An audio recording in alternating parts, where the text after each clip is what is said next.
Have you ever felt the urge to control other people, to control your partner, to control external events, to control the world more generally?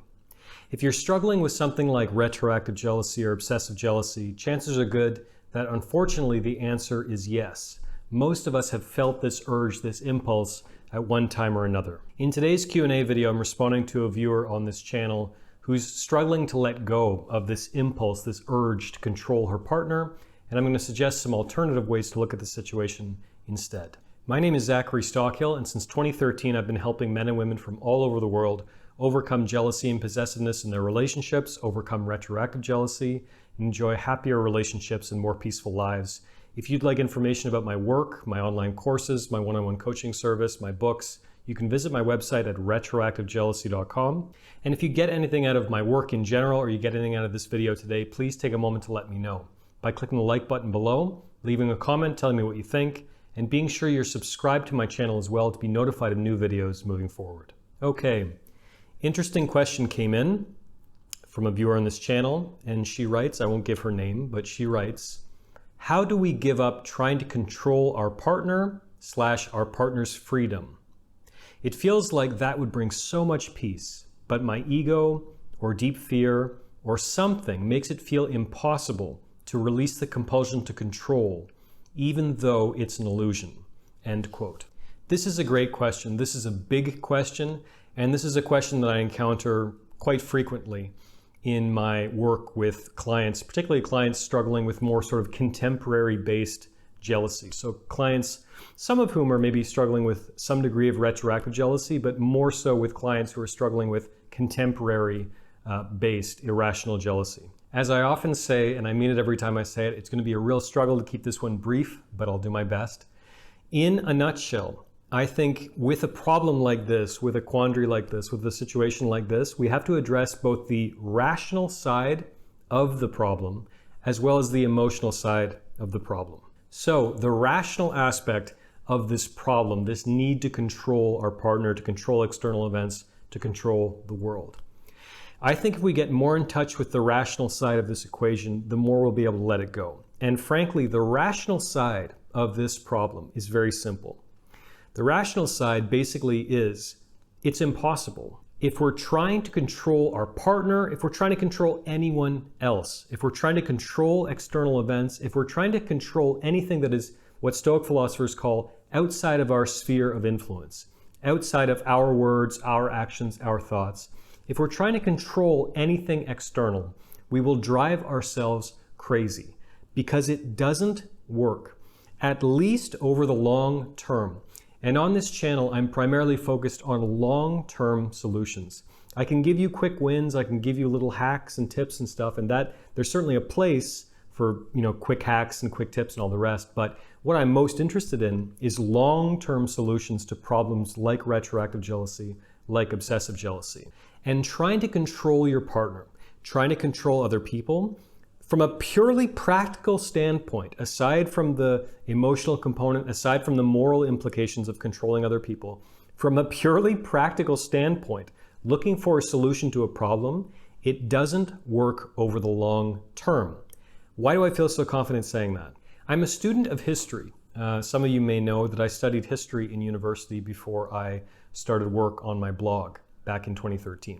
And if you study history, you realize how incredibly deep the human need for freedom is. The Soviet Union eventually collapsed. The French Revolution happened. The American Revolution happened. There are endless examples from history that represent this fundamental human thirst for freedom. And modern humans aren't much different. We might be going through a bit of an authoritarian moment in parts of the West and parts of the world, which I don't have time to get into now. I don't want to get political. But I do believe this thirst for freedom is at the core of just about every human heart. And in general, human beings don't react very well to being stripped of their freedom, to feeling controlled. And you don't even have to look at history to figure that out. I'll give you a perfect example. I was on a coaching call recently with someone whose obsessive jealousy, whose attempt or desire to control their partner resulted in the dissolution of their relationships. they broke up because my client's partner could not stand feeling stifled, could not stand feeling controlled. And I could tell you literally hundreds more stories like that I've gathered over the years working with coaching clients, in my email inbox and all the rest. My personal life, I've met a lot of people who felt this way. They felt the need to control people and it resulted in a breakup. This is very, very common. I would imagine if you take an inventory of your own friends and your own experiences, you probably have an example or two of people you know whose jealousy cost them their relationship. It's a lousy practical solution over the long term. So that's the first part, the rational side of this. It just doesn't work. The second part, the emotional aspect. Here's my suggestion. Let's say, for the sake of argument, that I'm wrong. I'm not wrong, but let's say, for the sake of argument, you can control other people. Let's say that's totally possible. You can control your partner, you can control the world, and you can keep people under your thumb, so to speak, over the long term. Try to imagine how a relationship like that would feel over the long term. Really think about this from a purely emotional sort of standpoint. How would that feel going to bed at night every night, knowing your partner is really only with you or primarily with you because they have no power over their own destiny? They have no freedom. They have no control over their own life. Unfortunately, there are many couples around the world in situations like this. And one of the main reasons I know that is because my late mother, my absolutely incredible mother, was a social worker, and she worked in a battered women's shelter for around 10 years when I was a kid. And obviously she respected client confidentiality, but years later I would hear stories, without names of course, but I would hear stories about couples she encountered, people she encountered, women she encountered who lived in a constant state of fear, who were with their partner for a while. These marriages, these relationships always ended up dissolving, always, invariably, or just about invariably. But the point is, these women were with very abusive scumbag men because they felt like they had no control, because they felt like they had no options. Now, that's an extreme example, but it isn't really far off the mark, because a relationship that is based on control is really a relationship based on fear. The person being controlled lives in a constant state of fear and anxiety and insecurity. And if you're with someone because you're afraid of the consequences if you left that person, if you're with someone because you feel like that's literally your only option, because you'd be in danger if you left them, if you made a different choice, I ask you, is that love? Is that really love? If you're with someone because you feel like it's your only option, if you're with someone because they're controlling you. One of the main things that makes relationships, that makes love so thrilling, is the feeling that this free person who I met on a dating app or whatever, this person who I met, this mysterious, beautiful, wonderful person across the table from me, is totally free.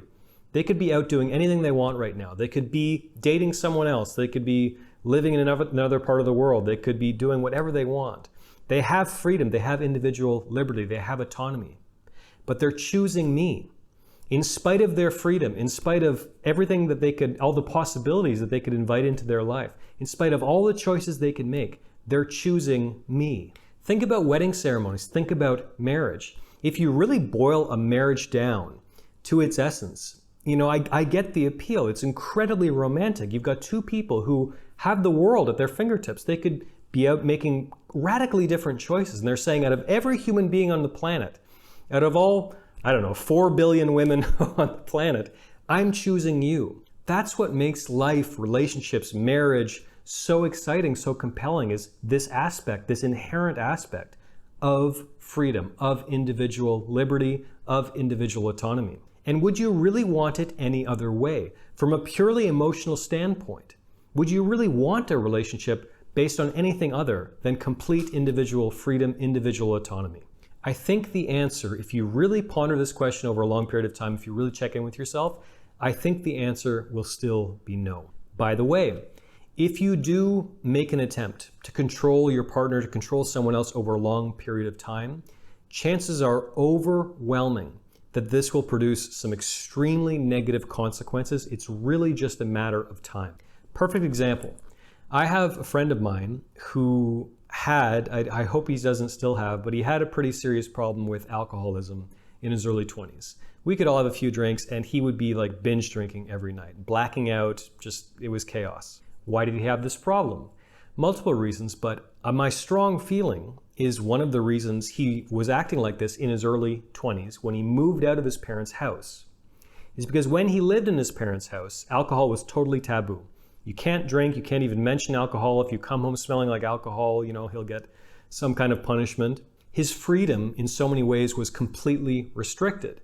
And once he got even just a hint of freedom, when he moved out of his parents' house, all of a sudden he started abusing alcohol. He started in some ways abusing his freedom. Again, an extreme example, but the same kind of behavior can apply to relationships. If you make something forbidden, if you make something taboo by trying to control other people, eventually those people will react very, very strongly against those attempts to control. So for many, many, many reasons, trying to control your partner, trying to control other people is a lousy long-term solution.